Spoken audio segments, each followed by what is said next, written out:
태우기 20장 15절 말씀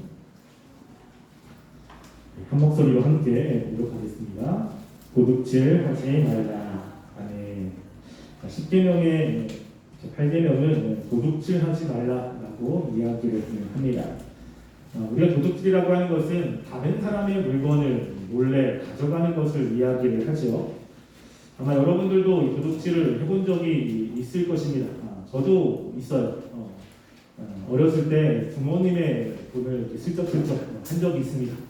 그리고 나중에 그걸 걸려가지고 혼나기도 하고 그랬는데, 우리의 삶에 이 도둑이라고 하는 이 다른 사람의 것을 빼앗는 것들이 의외로 상당히 많습니다. 여러분 한번 생각해 보세요. 내가 다른 사람의 것을 빼앗은 것이 과연 어떤 것이 있는가? 여러분 혹시 생각나는 거 있습니까? 이렇게 보면 우리는 그게 많지 않다는 생각을 할 수도 있습니다. 그런데 제가 오늘 그 본가에도 써놨는데, 그 와타나베 미사미라고 하는 사람이 도둑의 문화라고 하는 책을 썼는데, 거기에서 우리가 일상생활에서 하는 그 도둑질이라고 하는 단어와 그거와 연결된 단어가 영어 단어가 중백된 걸 빼고서 350개가 있다는 거예요.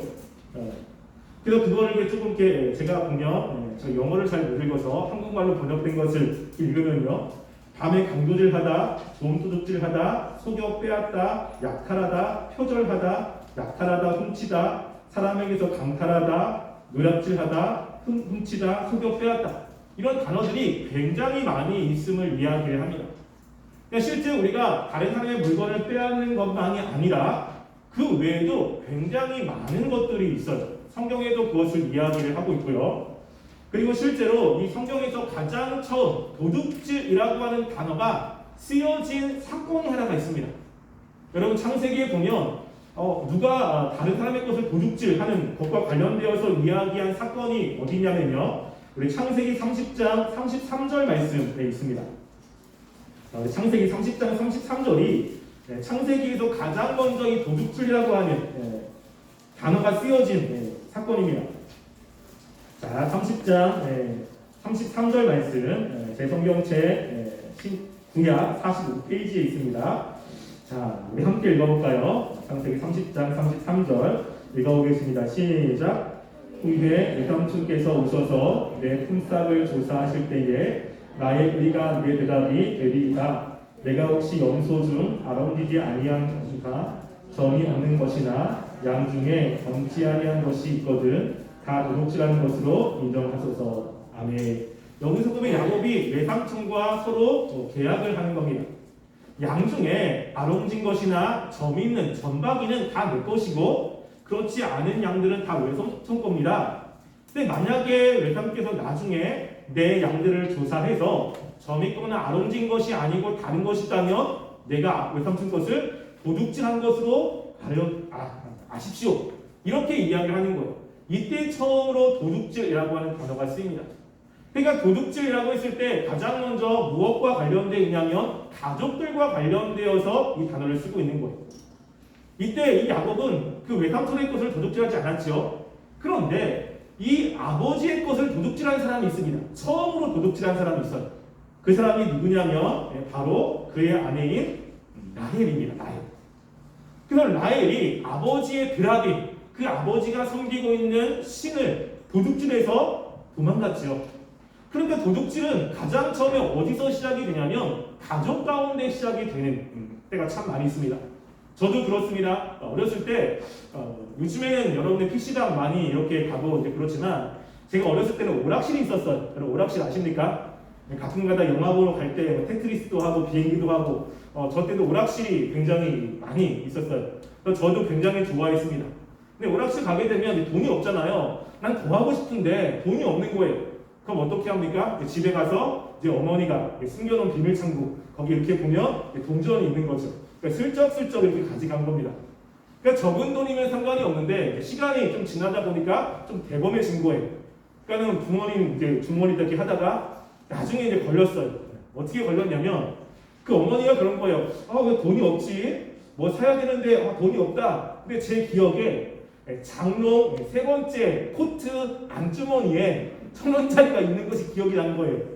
가만히 있어야 되는데 어머니 거기 장롱 코트에 돈이 있던데 이렇게 얘기해버린 거죠. 순진한 마음에. 그러니까 뭐라고 했겠습니까? 너가 어떻게 알았어? 어쩐지 요즘에 좀 돈이 없어지더라. 그래가지고 그냥 정말 죽도록 마셨습니다. 네, 그 다음부터 이제 그런 일을 한 적이 없는데, 저도 그런 것들이 어렸을 때 기억이 나요. 그러니까 다른 사람 것을 하기 전에 집에서 이렇게 하는 것들이 우리 가운데 있지 않습니까? 근데 성경에서도 가장 먼저 도둑질이라고 했을 때 가정에서 했던 이런 도둑질을 이야기를 하고 있는 것입니다. 그 부모님 것이든 다른 사람의 것이든 도둑질은 하나님의 말씀에 하지 말라는 거예요. 만약에 도둑질했을 때 그 도둑질하는 것이 잡히면 배상을 합니다. 근데 배상이 좀 우리가 생각할 때 납득이 안 되는 배상이 있어요. 특별히 출애굽기 22장 1절 말씀을 한번 볼까요?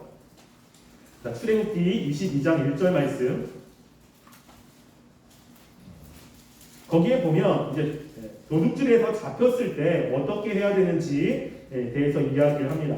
출애굽기 22장 1절 말씀, 제 성경책 구약 115쪽입니다. 함께 읽어보겠습니다. 시작. 사람이 소나 양을 도둑질하여 잡거나 하며 그는 소 한 마리에 소 5마리로 갚고 양 한 마리에 양 4마리로 갚을지니라. 아멘. 여기 보면 사람이 소나 양을 도둑했습니다. 근데 이게 잡힌 거예요. 그랬을 때 우리가 보통 생각하면 내가 소 한 마리를 도둑질했으면 한 마리를 갚아야 된다고 생각을 하죠. 그런데 성경은 뭐라고 이야기하냐면 그는 소 한 마리에 소 5마리, 양 한 마리에 양 4마리로 갚으라라고 이야기를 합니다.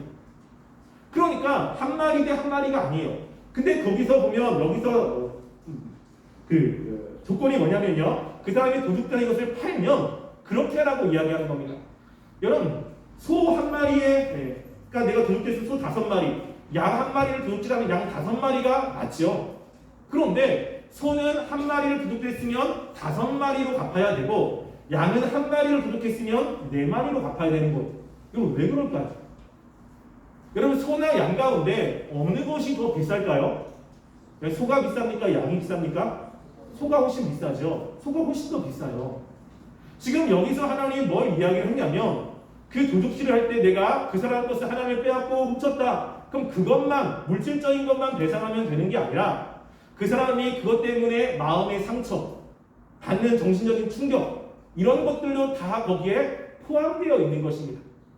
여러분 가격이 싼 것보다는 가격이 비싼 것을 다른 사람이 빼앗았을 때 훔쳐갔을 때 훨씬 더 정신적인 충격이 많잖아요. 그러니까 그렇게 물질적인 것 말고 그 외에 그 사람이 그것 때문에 당하는 정신적인 스트레스 그리고 심적인 그런 압박들 이런 것들도 함께 보상하라고 이야기를 하고 있는 것입니다. 그러면서 작은 것을 내가 훔쳤지만 그거보다 4배, 5배를 갚으라고 이야기를 하는 거예요. 이렇게 한다는 것은 뭐냐면 나는 작은 것을 보고 훔쳤지만 걸리면 훨씬 더 많은 것을 내가 그 사람에게 되갚아야 한다는 것입니다. 뭐라고 이야기하는 거예요? 하지 말라는 겁니다. 이게. 내가 하나 훔쳤어. 그럼 하나 갖다 주면 어차피 그 사람 거니까 그 사람께 갖다 주면 그만이잖아요. 근데 내가 하나 훔쳤는데 5개를 줘야 되는 거예요. 그럼 나머지 4개는 내 거를 줘야 된다는 겁니다. 그러니까 나는 그 도둑질 하나에 손해보는 것들이 있는 거예요. 걸리면. 그러니까 말씀이 뭐라고 하냐면 너가 도둑질 그거 한 번에 너의 많은 것들을 이렇게 다른 사람에게 줘야 되니까 손해보니까 그 도둑질을 하지 말라고 이야기를 지금 하고 있는 것입니다. 그래도 우리가 하나님의 말씀대로 살아갈 때 중요한 것은 다른 사람의 소유물 이런 것들을 빼앗으면 안 되는 것입니다. 그런데 우리가 이 세상에 있는 그 물질, 이 물질을 하나님께서 각 사람에게 나눠줬잖아요. 근데 우리가 여기서 하나 생각할 것은 무엇이냐면요. 이 세상에 있는 그 모든 것들은 다 물질은 하나님 것이라고 하는 생각을 우리가 해야 된다고 하는 겁니다. 자, 우리가 성경 말씀을 보면요. 출애굽기 19장 5절 말씀을 한번 볼까요? 자, 출애굽기 19장 5절 말씀.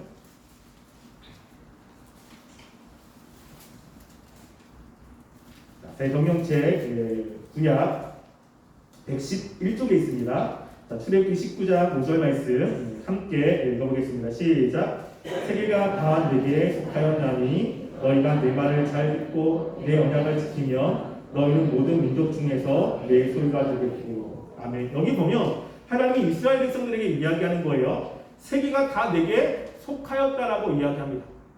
우리가 이 세상에서 무엇인가를 가진다라고 하는 것은 상대적으로 내 소유인 거잖아요. 근데 절대적으로 이 세상의 모든 것들은 다 누구 겁니까? 하나님 것이라고 하는 인식이 있어야 돼요. 그래서 내가 지금 가지고 있는 것들, 내가 소유하고 있는 그 모든 것들은 내 거 이전에 누구의 것이냐면 하나님의 것이라고 하는 것입니다. 하나님이 각 사람들에게 나누어 주고 있는 거예요. 그래서 시편에도 이것을 좀 더 명확하게 이야기를 합니다. 우리 시편 50편 10절부터 12절 말씀 한번 볼까요? 자, 시편 50편에 보면 이것을 조금 더 자세하게 이야기를 하고 있습니다. 자, 시편 50편 10절부터 12절 말씀.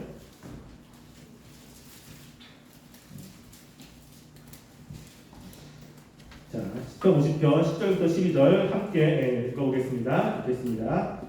제 성경책 구약 838쪽 함께 하겠습니다. 10절부터 시작. 이는 살림의 짐승들과 무살의 가죽이 다 내 것이며 산의 모든 새들도 내가 아는 것이며 들의 짐승도 내 것이니로다. 내가 가령 죽여도 내게 이르지 아니할 것은 세계와 거기에 충만한 것이 내 것이니라.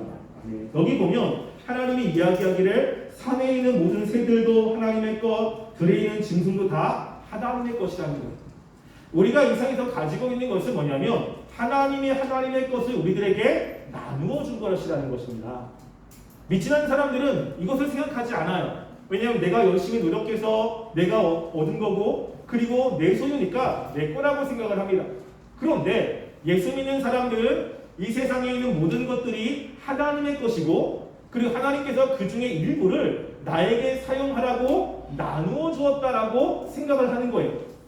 그래서 이것에 대한 신앙 고백이 있습니다. 이것에 대해서 우리가 이 세상의 모든 것들이 다 하나님의 것이고 그리고 하나님의 것임을 인정하면서 우리가 하나님께 드리는 정말로 중요한 신앙 고백이 하나가 있어요.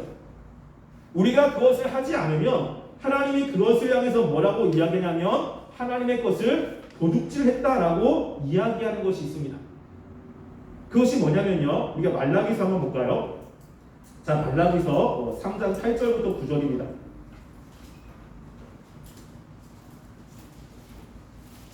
자, 말라기서 구약 제 성경책으로 1330페이지에 있습니다. 말라기서 3장 8절부터 9절이에요. 자, 3장 8절부터 9절 함께 읽어보겠습니다. 시작.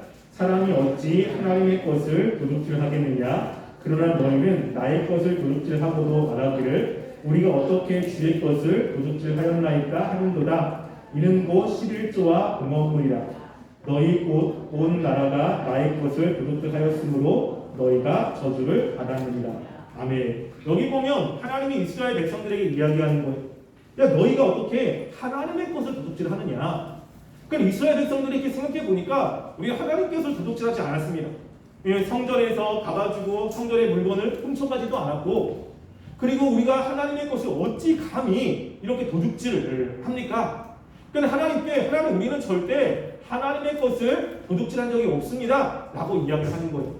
그때 하나님이 뭐라고 이야기하죠? 너희가 나의 것을 도둑질한 것은 11조와 헌물이다 라고 이야기하는 거예요. 여러분 11조와 헌물 왜 우리가 11조를 드리죠? 11조를 드리는 이유가 무엇입니까?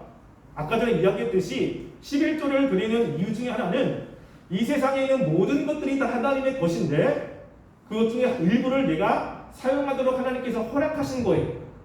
그래서 우리가 용돈을 받거나 아니면 돈이 생겼을 때 그 중에 11조를 하나님께 드리는 것은 뭐냐면 이 모든 것은 다 하나님의 것인데 근데 그 중에 일부를 드림으로써 하나님께 하나님의 것이라고 신앙 고백을 하고 있는 것입니다. 그럼 하나님께서는 그 원래는 100%를 다 하나님께 드려야 되는데 10분의 1만 받으시면서 내가 너의 것을 다 받았다라고 인정해 주시는 것이 11조의 계명 중에 하나예요. 그러니까 그 10분의 1은 누구의 거예요? 하나님의 거예요. 믿는 사람들에게. 근데 이스라엘 백성들이 그 11조를 하나님께 드리지 않았습니다. 내 거라고 생각하는 것이. 그러니까 이스라엘 백성들이 일을 해가지고 그 얻었던 수익 가운데 10의 1조는 마땅히 하나님께 드려야 되는 거예요. 이건 하나님의 거라는 거죠. 왜 이 세상 모든 것들이 하나님의 것인데 하나님이 능력 주시고 힘 주셔서 나에게 살아갈 수 있는 그 것들을 주셨기 때문에 하나님께서 나에게 주셨다. 이 모든 것이 하나님 것이다 라는 것에 신앙 고백으로 10분의 1을 드려야 되는데 이것을 빼앗으면 하나님은 뭐라고 이야기를 합니까? 그것은 하나님의 것을 도둑질했다 라고 이야기를 하는 거예요. 지금 여기서 하나님의 것을 도둑질하는 사람들이 있습니다. 그래서 하나님의 것을 도둑질하는 사람들을 뭐라고 이야기하죠? 너희가 저주를 받았느니라 라고 이야기하는 거예요. 우리가 다른 사람의 것도 도둑질하는 것도 있지만 또 뭘 생각해야 됩니까? 하나님의 것을 도둑질할 수도 있어요.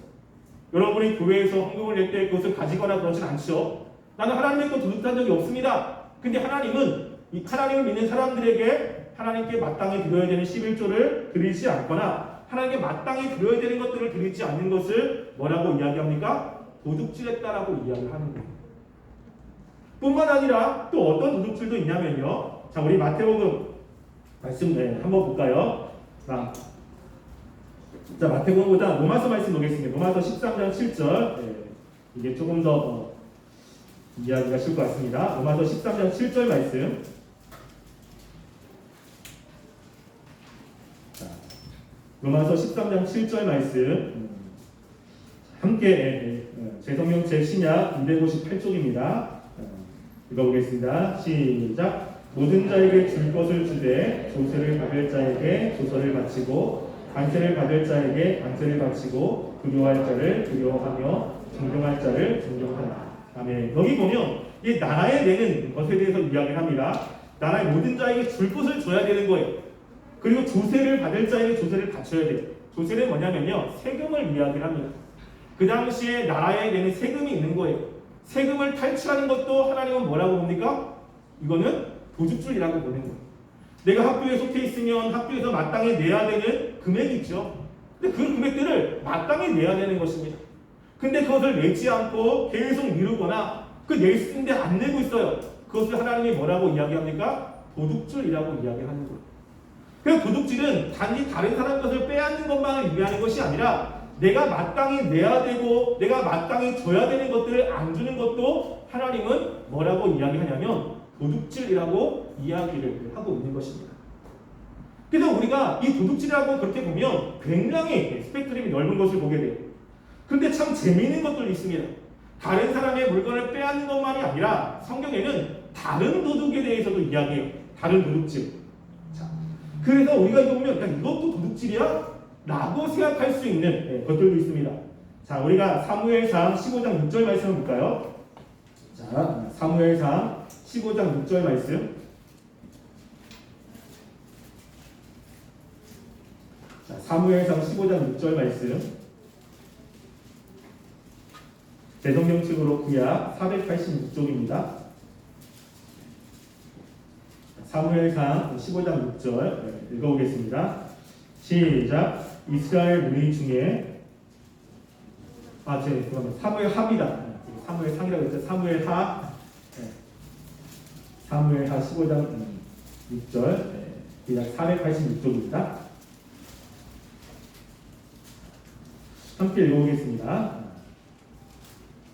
시작. 이스라엘 무리 중에 왕께 재판을 청하러 오는 자들마다 압살롬의 행함이 이와 같아서 이스라엘 사람의 마음을 압살롬이 훔치니라. 아멘. 여기 보면 압살롬이 도둑질했다라고 표현하고 있어요. 근데 뭘 훔쳤어요? 마음도 훔친 것도 도둑질이. 물질만이 아니라 마음도 훔쳤어요. 그 당시 왕은 다윗이었습니다. 그럼 백성들은 이 다윗에게 마음을 쏟고 다윗에게 와가지고 재판을 받고 그래 다윗을 향해서 마땅히 가져야 될 마음을 가져야 되는 거예요. 근데 압살롬이 왕이 되고 싶은 거예요. 근데 왕이 될 때 백성들의 마음을 자기에게로 향하게 해야 되는 것입니다. 그래서 불법적으로 다윗에게 가서 재판을 해야 되는데 압살롬이 중간에 서가지고 나한테 와서 재판을 받아라 라고 하면서 백성들의 마음을 빼앗은 거예요. 자기 쪽으로. 그래서 많은 사람들이 다윗을 좋아하고 다윗을 섬겨야 되는데 압살롬 쪽으로 마음을 움직이게 압살롬이 했던 것입니다. 성경은 그것을 뭐라고 이야기합니까? 훔쳤다라고 이야기합니다. 하나님 앞에 이것도 죄악입니다. 여러분 연애할 때 이런 이야기 가끔 하잖아요. 여러분 누가 좋아해? 근데 좋아하는 사람을 보니까 다른 사람하고 지금 연애를 하고 있는 거예요. 그 사람이 너무 마음에 들어. 그러면 사람들이 뭐라고 하냐면, 야, 꿀 깊어 있다고 꿀 못 넣냐? 이런 말 여러분 하죠. 내가 열심히 해가지고 그 사람의 마음을 빼앗아오면 되는 거예요. 여러분 그게 별로 그럴 수 있지라고 생각을 하는 거예요. 근데 둘이 정말로 잘 알콩달콩 사랑하고 있는데 내가 도중에 개입에 넣어가지고 그 사람이 막 해서 그 마음에 혼란을 줘서 그 사람의 마음을 빼앗아 왔어. 야, 난 승리자야. 그럴 수 있죠. 이게 다른 쪽에서는 그럴 수 있다고 생각을 합니다. 그런데 뭐라고 해요? 성경은 마음을 훔쳤다라고 이야기를 하는 거예요. 그 사람도 서로 마음을 나누고 서로 그랬는데 그냥 두면 되잖아요. 근데 내 이익 때문에 내가 하고 싶은 것 때문에 다른 사람들의 마음도 훔쳐가지고 나를 향해 오게끔 하는 거, 물론 어떤 면에서는 능력자지만 성경은 뭐라고 이야기합니까? 그것도 도둑질이라고 이야기하는 거예요. 그럼 마음을 훔치는 것도 성경은 도둑질이라고 이야기를 하고 있는 것입니다. 그 사람이 자연적으로 내가 의도하지 않았는데 나한테 마음을 쏟는다. 그러면 좋지만 여기서 뭐가 있어요? 의도적인 것이 있는 거예요. 의도적으로. 빼앗고 싶은 거죠. 다른 사람이 잘하고 있는 거 빼앗고 싶은 거예요. 다른 사람이 지금 사람 인기 있는 거 빼앗고 싶은 거예요.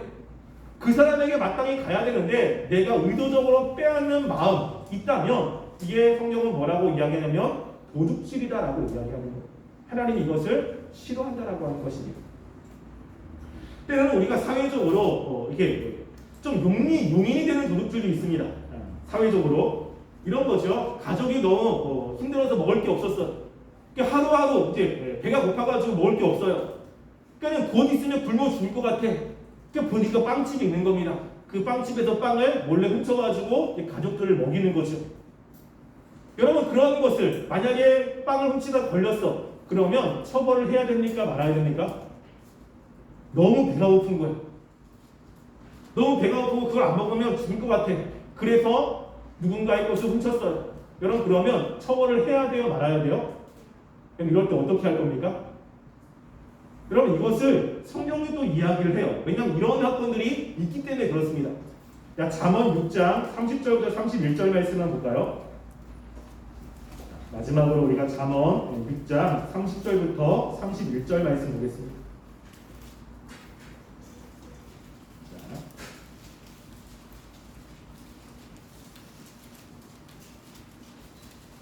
잠언 6장 30절부터 31절 말씀 한 목소리로 읽어보겠습니다. 30절 이렇게 해서 시작. 도둑이 만일 줄일 때에 배를 채우려고 도둑질하면 사람이 그를 멸시하지는 아니하려니와 들키면 7배를 갚아야 하리니 심지어 자기 집에 있는 것을 다 내주게 되리라. 아멘. 여기 보면 그 사람의 그런 사정은 충분히 이해가 돼요. 난 가난하니까, 난 먹을 게 없으니까, 나 지금 그 먹기 위해서 그것을 조금 훔치는 거, 지금 내 사정이 너무 딱하니까 괜찮겠지. 근데 그 상황은 충분히 이해가 된다는 거예요. 근데 문제는 뭡니까? 들키면 몇 배를 갚아야 돼요? 7배를 갚아야 된다는 것입니다. 그것도 안 된다는 거예요. 다른 사람은 잘 사는데 나는 그렇지 않아. 나는 뭔가 없으니까 다른 사람이 거 조금 이렇게 해도 난 괜찮겠지. 나는 가난하니까 이런 거 조금 해도 괜찮겠지. 다른 사람 거 조금 이렇게 내가 훔쳐해도 괜찮겠지. 아니요, 성경은 뭐라고 이야기합니까? 그것도 안 된다는 거예요. 그래서 우리가 그럴 때 우리가 믿는 사람이라면 누구한테 기도해야 됩니까? 하나님께 기도하는 거예요. 왜? 이 세상 모든 것들은 다 누구의 겁니까? 하나님의 것이. 하나님이 줄 사람들에게 하나님이 주시는 것입니다. 그래서 믿는 사람이라면 내가 조금 어렵고 조금 힘들고 그럴 때 다른 사람 것을 조금 훌쩍훌쩍하거나 다른 사람 것을 빼앗는 이런 것이 아니라 하나님께 기도하고 하나님께 도움을 구하는 것이 믿는 사람들이 해야 되는 모습이라는 것입니다. 그래서 성경에 이 잠언을 이렇게 이야기하는 거예요. 지혜로지 않습니까? 왜냐하면 이런 일들이 있기 때문에 그래요. 이런 일들이 실제 상황 가운데 많이 있기 때문에 지금 솔로몬이 이 이야기를 쓰고 있는 것입니다. 성경은 철저하게 도둑질하는 것에 대해서는 하지 말라고 이야기를 합니다. 도둑질해서 내가 조금 무엇인가를 얻습니다. 근데 들키면 더 많은 것들을 손해볼 수밖에 없어요. 근데 그 들키게 하는 분이 누굽니까? 하나님이 들키게 하는 거예요. 하나님이 그 사람을 두고 갔다가 야 이제 안 되겠다. 더 이상은 들 수 없겠다라고 하면 들키게 하는 것이에요. 그러면 더 많은 것을 손해보게 한다는 것입니다. 다른 사람이 안 보니까 슬쩍슬쩍하는 거 괜찮아. 이렇게 안 보니까 모르니까 괜찮아. 근데 누구는 보고 있습니까? 하나님은 보고 계시다는 거예요. 하나님은 보고 계시고 하나님께서 그 잘못한 것에서 하나님이 심판하신다는 것입니다. 따라서 우리가 우리 삶 가운데 다른 사람 것은 다른 사람 거예요. 하나님이 나에게 주신 내 것 안에서 그것을 누리며 사용하는 것이 우리에게 필요한 것입니다. 따라서 우리가 이 하나님 말씀하신 도둑질하지 말라라고 하는 계명을 생각해 보시고요. 우리가 과연 다른 사람의 것을 빼앗는 것이 과연 무엇일까? 가장 첫 번째는 하나님의 것을 내가 빼앗은 것이 없지 않나? 라는 생각해 보시고, 또 다른 사람의 것을 빼앗는 거 혹시 있지 않나? 물건은 아니지만 다른 사람의 마음, 다른 사람이 뭔가 이렇게 인기가 있을 때 그 인기를 빼앗고 싶은 마음, 다른 사람들한테 뭔가 이렇게 잘했을 때 그것을 빼앗고 싶은 마음, 다른 사람 것을 빼앗는 그 마음 자체가 성경에서는 도둑질이라고 이야기를 하고 있습니다. 여러분의 마음속에 혹시 그런 것이 있는지를 한번 생각해 보세요. 질투 있을 수 있습니다. 시기 있을 수 있어요. 나도 저렇게 갖고 싶다. 나도 저렇게 저런 것을 누리고 싶다. 이런 마음은 있을 수 있습니다. 근데 더 나아가서 빼앗는 것이었어. 내 걸로. 그 모든 것들을 성경은 도둑질이라고 이야기하고요. 하나님은 하지 말라고 이야기합니다. 그래서 여러분의 마음을 한번 확인해 보시고 혹시 나한테 그런 것이 있는가 있다면 회개하시고 하나님 내가 하나님께서 주시는 것에 만족하며 살아갈 수 있도록 해달라고 기도하며 나가는 이런 시간 되기를 간절히 소원합니다. 이 시간 함께 찬양하고요. 기도했으면 좋겠습니다. 우리 완전하신